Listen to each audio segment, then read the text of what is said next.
For those of you who are not familiar with page 27, Surah Al-Baqarah, ayah number 177. Ayah number 177.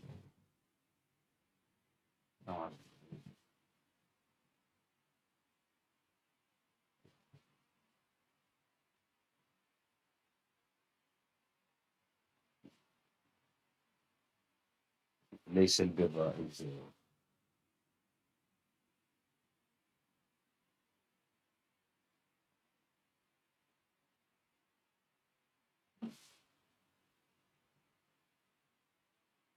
أعوذ بالله من الشيطان الرجيم.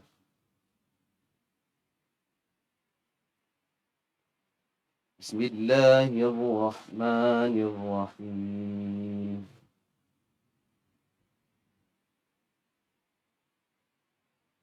ليس البر أن تولوا وجوهكم قبل المشرق والمغرب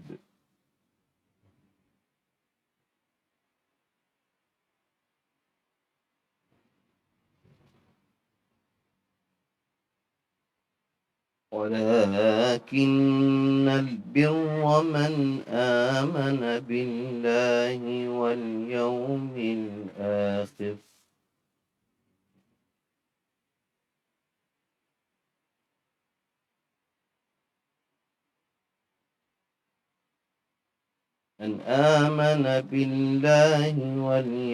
الآخر والملائكة والكتاب والنبيين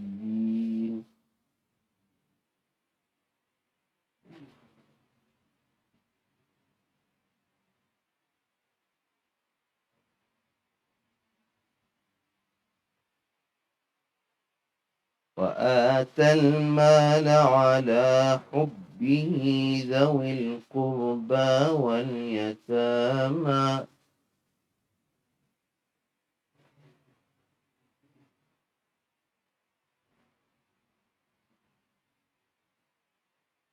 والمساكين وابن السبيل والسائلين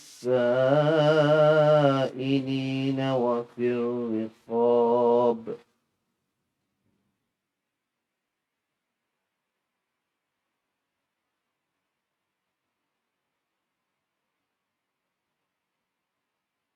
وأقام الصلاة وآتى الزكاة والموفون بعهدهم إذا عاهدوا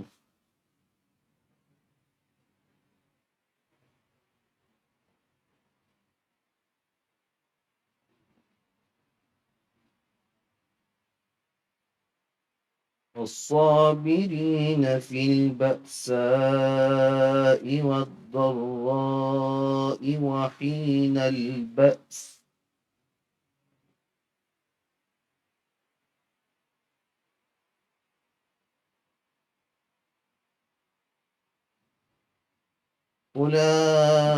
أولئك الذين صدقوا وأولئك هم المتقون.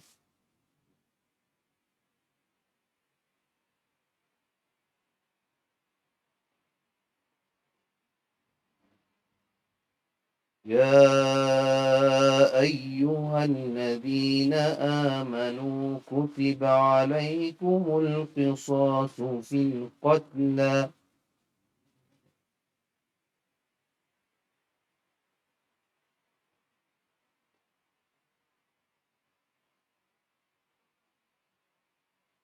الحر بالحر والعبد بالعبد والأنثى بالأنثى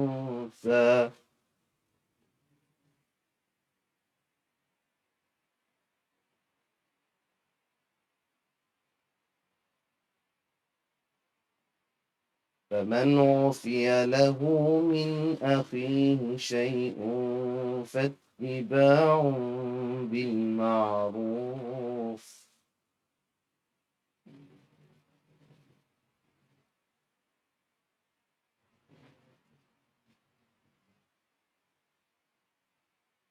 اتباع بالمعروف وأداء إليه بإحسان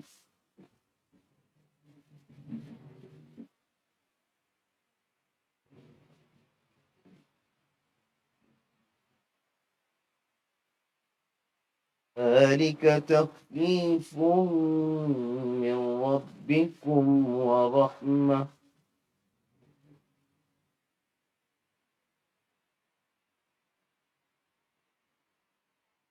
فمن اعتدى بعد ذلك فله عذاب أليم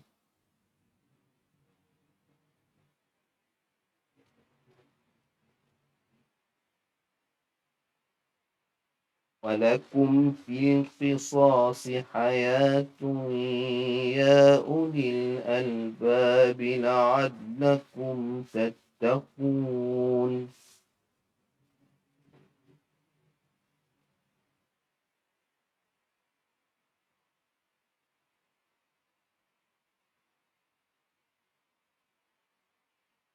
عليكم إذ حضر أحدكم الموت إن ترك خيرا الوصية للوالدين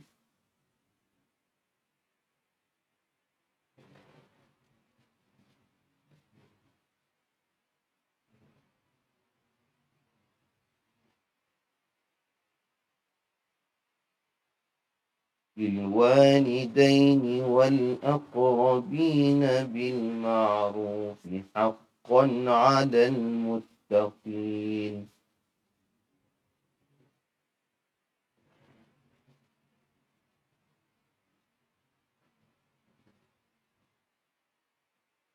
فمن بدله بعدما سمعه فإنما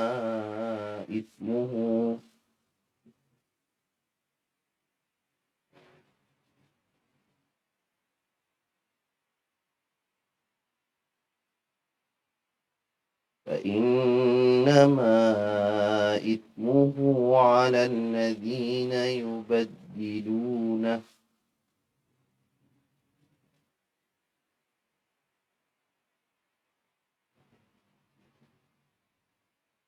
إن الله سميع عليم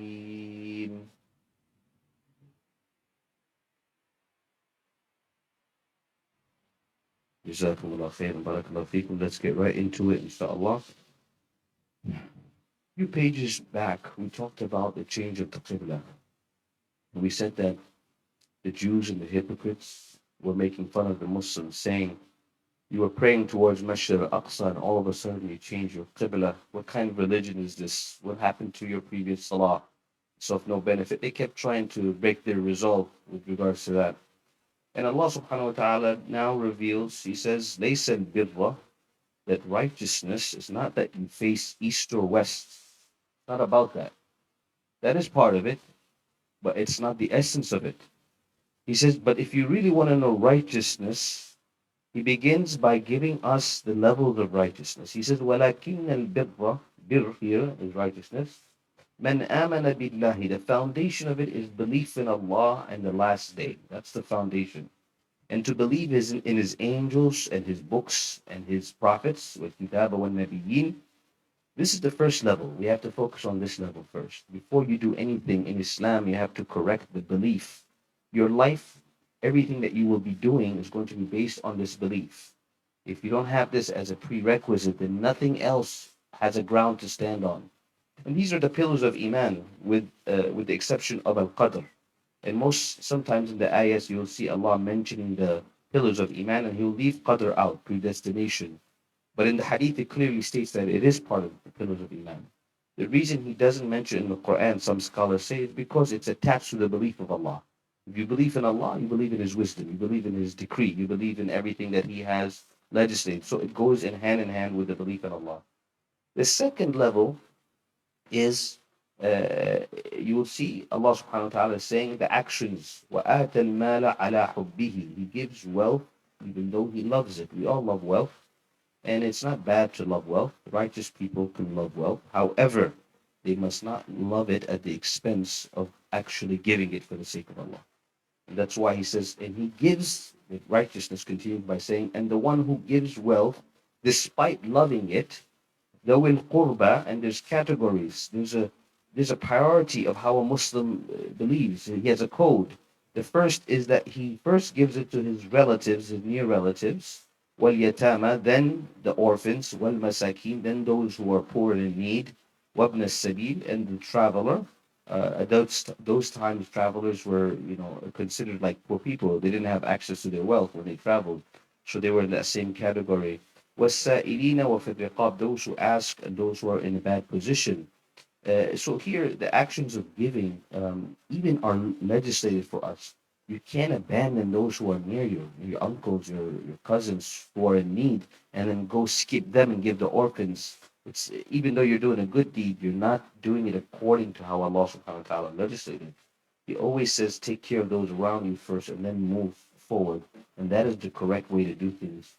Then he says, وَأَقَامَ الصَّلَاةِ, the one who establishes the prayer, وَآتَى الزَّكَاةِ, and he gives from the zakah, وَالْمُوفُونَ بِعَهْدِهِمْ, then those who are true to their promises and their covenants, they don't betray the trust.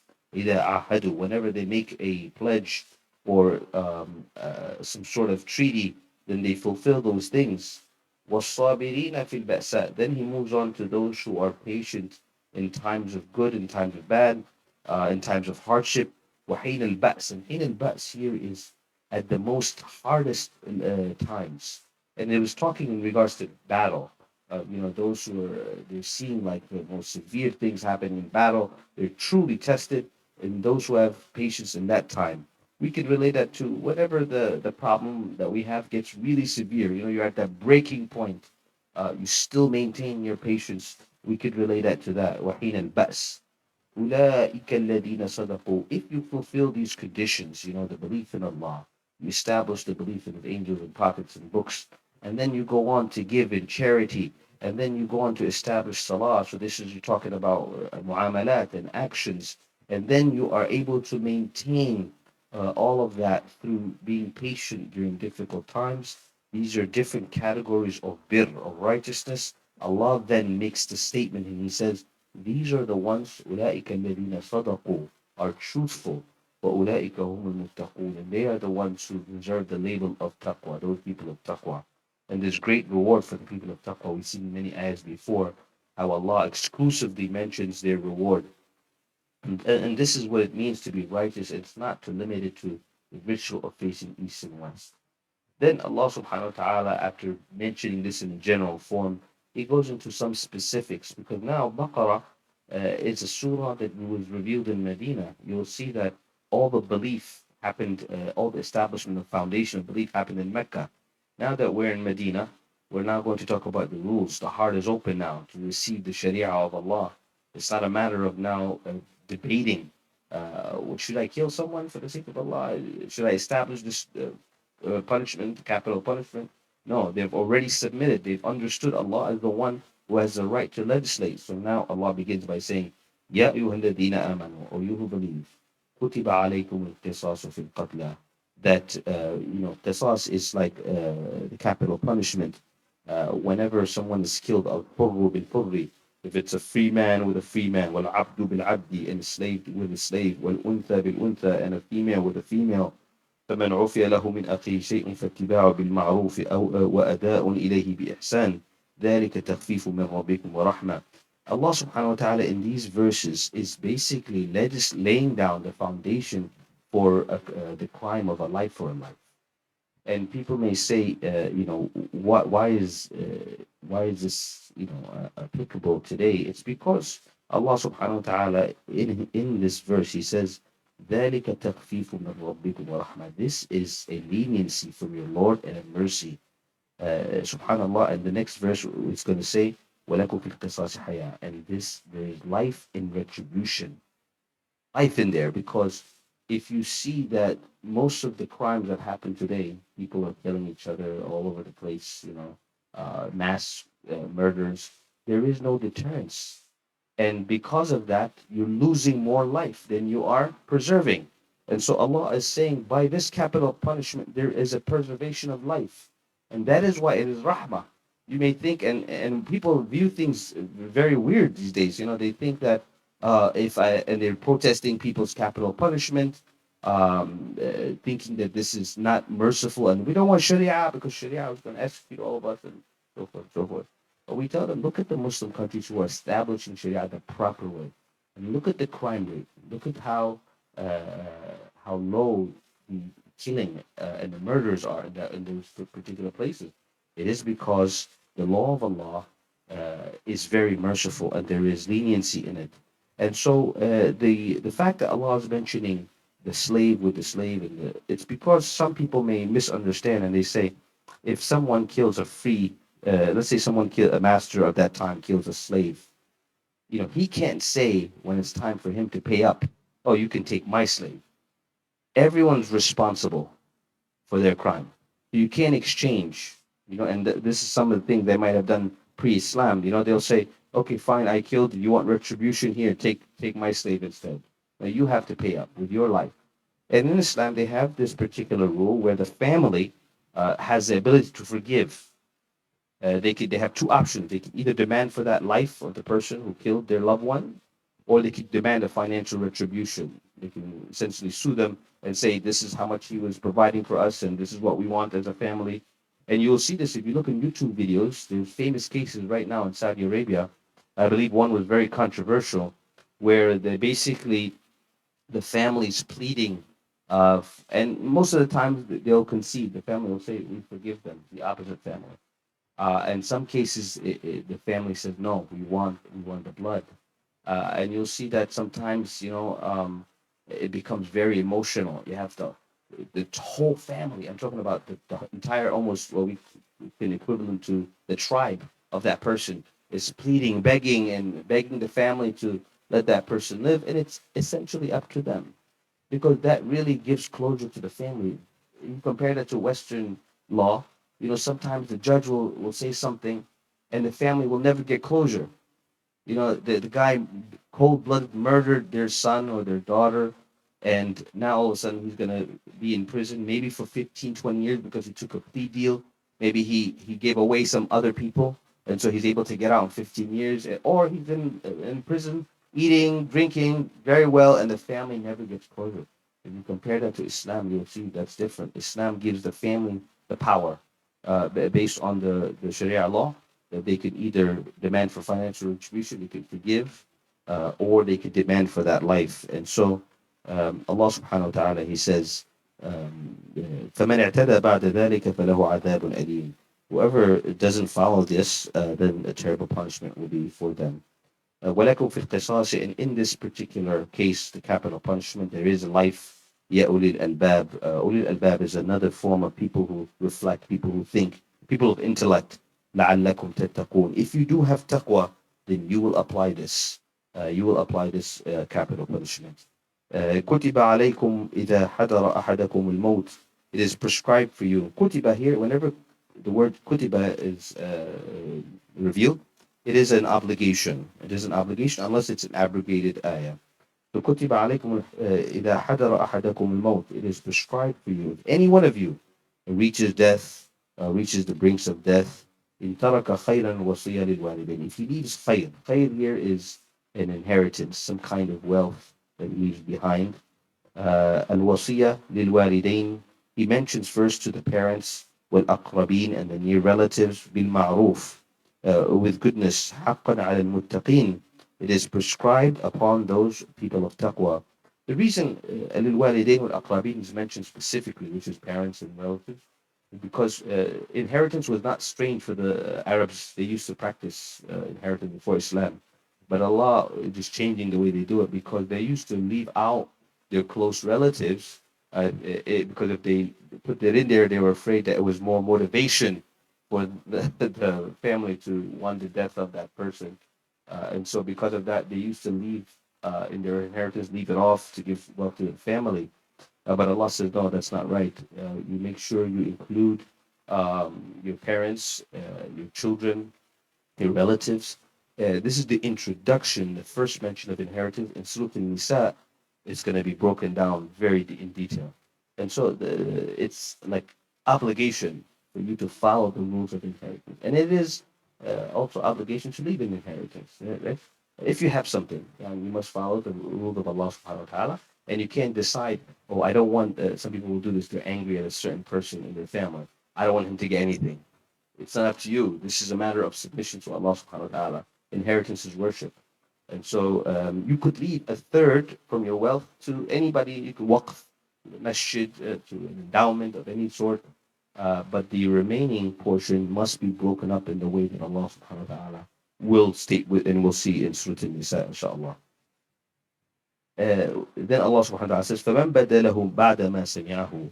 Whoever changed this after he had heard it, it's because what happened was some of the times, you're at the deathbed and you say it to a person, right? That person knows what was your intention, who to give the money to and who should get what. But if that person, for his own personal agenda, changes that, he doesn't reveal what you said and changes what you wanted to be revealed, Allah is talking to that person. فَمَنْ بَدَّلَهُ بَعْدَ مَا سَمِعَهُ. Whoever changes after he had heard it, فَإِنَّمَا إِثْمُهُ عَلَى الَّذِينَ يُبَدِّلُونَهُ. Then that he will bear that sin. إِنَّ اللَّهَ سَمِيعٌ عَلِيمٌ. Allah reminds us that it wasn't only you and the person who is dying. Allah is Sami'un Alim. Allah is Sami'a. He's hearing, he's knowledgeable. So he was also present and it was recorded. So if you think you're going to get away with it, then think twice, because Allah subhanahu wa ta'ala will bring it on the day of judgment. And you'll be asked about why you changed or why you concealed what that person's wishes were. This becomes a big contention with regards to a lot of people who have feud with their family members, and that is why you're supposed to fix all issues before that time comes, because then you're going to be motivated, or you're going to hate to follow the rule of Allah, and you don't want that. You want to leave mutma'innun, tranquil, happy that I'm giving this to whoever deserves it, or whoever Allah subhanahu wa ta'ala commanded you to give it to. Or else it's going to be a big battle. If you don't leave anything, if you're not clear about your intention and your will, it's going to cause family feud. It's going to cause a lot of problems. That you don't want to be someone who leaves this world leaving problems for the family. You want to be able to make sure that everybody knows what they're getting. Discuss that, and it's part of Islam to discuss it. You're going to die one way or another. Be prepared and make sure when you leave in peace. You don't want to leave a war behind. This is from the mercy of Allah, that He gives us these rules to follow, so that we can live not only an easy life, but an enjoyable life. Then He has prepared for us something even better. If there's any questions or comments about this page, we can take it. Okay.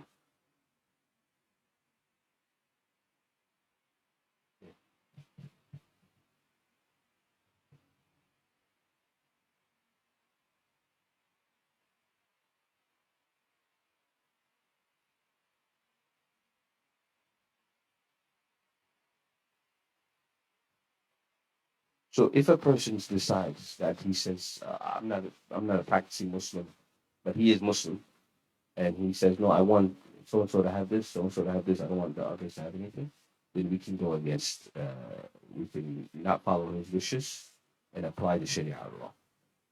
Yeah. I mean, if we're in a non-Muslim country, it's going to be hard to enforce that, especially if the ones who are fighting in court are one of the sons that are supposed to get most of the money. But if you're in an Islamic environment, then the person doesn't have a right to go against the Sharia. Does that make sense?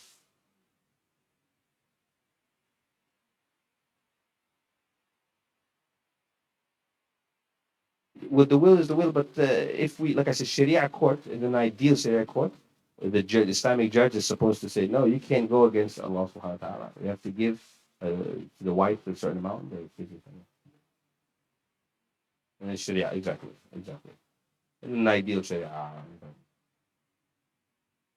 Yeah. Fortunately.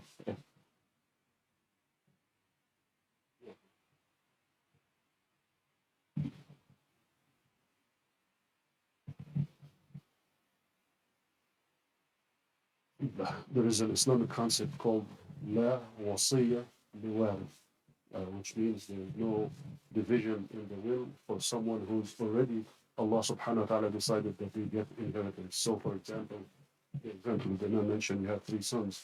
You cannot say, I give my one of the sons half and the other 2 each. No, because they are already, Allah subhanahu wa ta'ala ordained for them a certain thing. The 1/3 that you can give to anybody is for those who are non-inheritant. That's 1. 2, in this country, and as the brother mentioned, even in some Muslim countries, there is no system to apply the Sharia for inheritance. So, alhamdulillah, some Muslim lawyers here in the United States established these systems in a way that fulfills the Sharia as well as the law. So, in the United States, I know of, I forgot the brother, the lawyer, law professor here in New Jersey. He made this website and a company called Sharia Wiz. So the word Sharia, SHARIAHWIZ. So ShariaWiz.com. You can, kind of an advertisement, but trust me, I'm just giving you information. You can go to the website, you can fill out your data, and the system applies it for you. And there are different provisions for special cases. There is another brother, Muslim, graduate of Medina University. I didn't have breakfast, so I forgot all the names now. Joe Bradford, thank you. Jazakallah khair. So he also established another system, but customized, case by case, not a website that you put the information. My wasiyah become, yes, for Joe Bradford. So the reason I'm mentioning this is we had a case a few years back. A brother died suddenly, and of course, any death is considered sudden for us. In Texas, he was like the relative to a friend of mine. He had to go to court and pay thousands of dollars just to start to receive the ownership of the house that they were living in, because the brother did not have a will written. So, and the hadith of the Prophet ﷺ says that you shouldn't sleep 3 nights without a will. So these systems are available for us. Don't put yourself or your family in harm's way by not having a system in place. So if you have any questions, we can maybe even have them speak here, especially the one in New Jersey, and help with this process. Jazakumullah. Inshallah, we can invite Joe Bradford and some of the others who can give us a course on that, inshallah. Anybody else have any comment? Thank you, Brother Sheikh. Okay, inshallah. Don't forget, we have the opportunity to make Hajj and Umrah. Make sikr, eat breakfast, and then pray to Rakat Duha. Jazakumullah khairan. Barakallah feekum. We'll see you next week, inshallah.